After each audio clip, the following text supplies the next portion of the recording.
रामाय रामभद्राय रामचंद्राय वेधसे रघुनाथाय नाथाय सीताया पते नमः। श्री सीतानाथ समारंभाम श्री रामानंदार्य मध्यमाम अस्मदाचार्य पर्यंताम वंदे श्री गुरु परंपराम। इस ज्ञानपीठ समारोह में समुपस्थित भारत की यशस्वी राष्ट्रपति महोदया श्रीमती द्रौपदी मुर्मू और भाव जगत में मेरी छोटी बहन, क्योंकि कृष्णावतार में द्रौपदी गिरिधर की बहन थी और इस बार मेरा भी पहले का नाम गिरिधर ही है। अरे मेरी बहन है। आज ज्ञानपीठ पुरस्कार प्राप्त कर मैं वस्तुतः प्रसन्न हूं, क्योंकि मेरी विद्या का मूल्यांकन हुआ।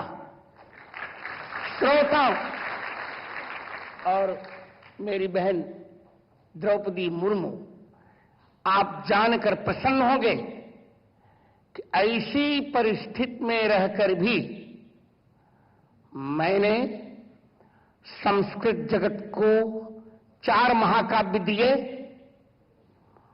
उनमें भी शब्द महाकाव्य तो सब लोग लिखते ही रहते हैं, पर संस्कृत में गीत महाकाव्य कोई नहीं था। मैंने गीत महाकाव्य दिया, गीत रामायण लिखकर,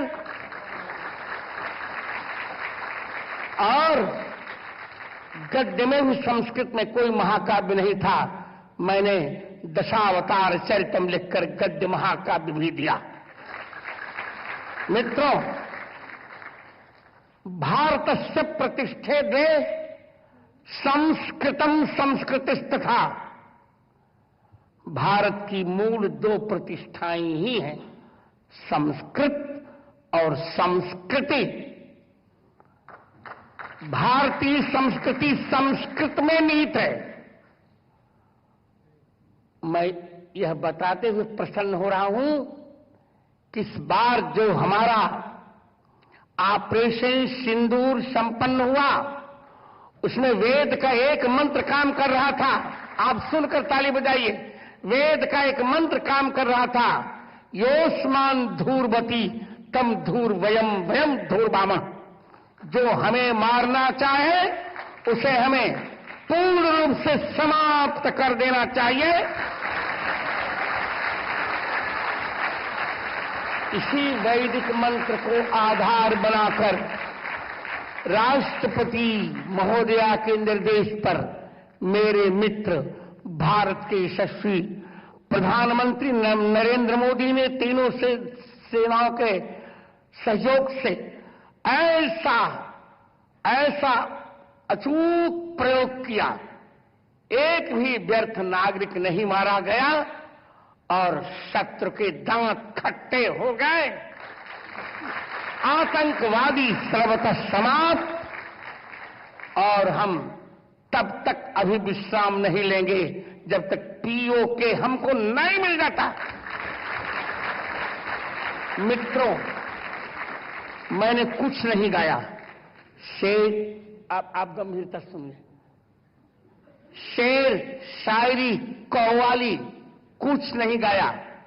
मैंने मनोरंजन नहीं किया। आप मेरी बात सुनने देंगी महोदया को तो अच्छा लगेगा। मैंने मनोरंजन नहीं किया, मन का रंजन नहीं किया। अपनी साहित्यिक रचना से मैंने राष्ट्र रंजन किया है। और मैं ये मानता हूं कि राष्ट्र देवो भव की अवधारणा ही हमारी मूल अवधारणा है।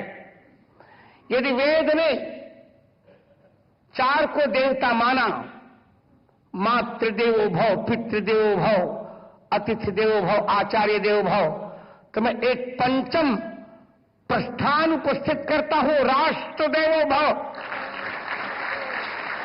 हमारे वेद ने कहा, प्रादुर्भूतोस्मि राष्ट्रेस्मिन् कीर्तिमृद्धिम ददाति में। मित्रों, अपने 4 महाकाव्यों में मैंने कश्मीर की भी चर्चा की। जगत गुरु रामानंदाचार्य चरितम के 22वें सर्ग के 95वें श्लोक में मैंने स्पष्ट लिखा है, या कश्यप शास्त्र पुरा तपस्थली या बोध बोधायन सद्वसुंधरा सामेद्य कश्मीर मनोज्ञ मेदिनी, सामेद्य कश्मीर मनोज्ञ मेदिनी, समदृश्यते समदृश्यते शोणित मांस मेदिनी।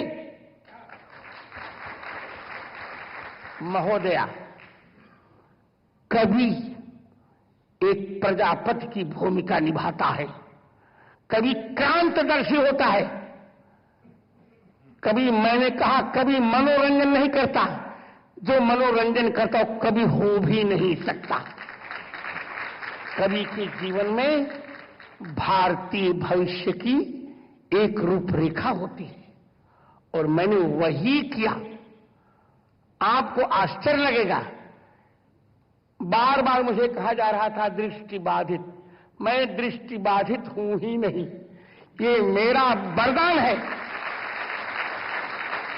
ब्रेल के बिना भी मैंने अपने जीवन में महोदया बहन द्रौपदी जी 99% से नीचे अंक कभी नहीं पाए।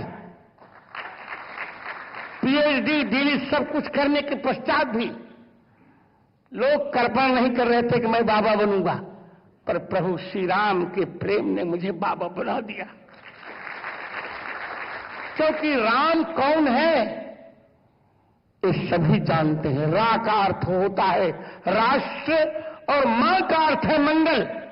जिससे राष्ट्र का मंगल होता है वही है लोकाभिराम भगवान राम।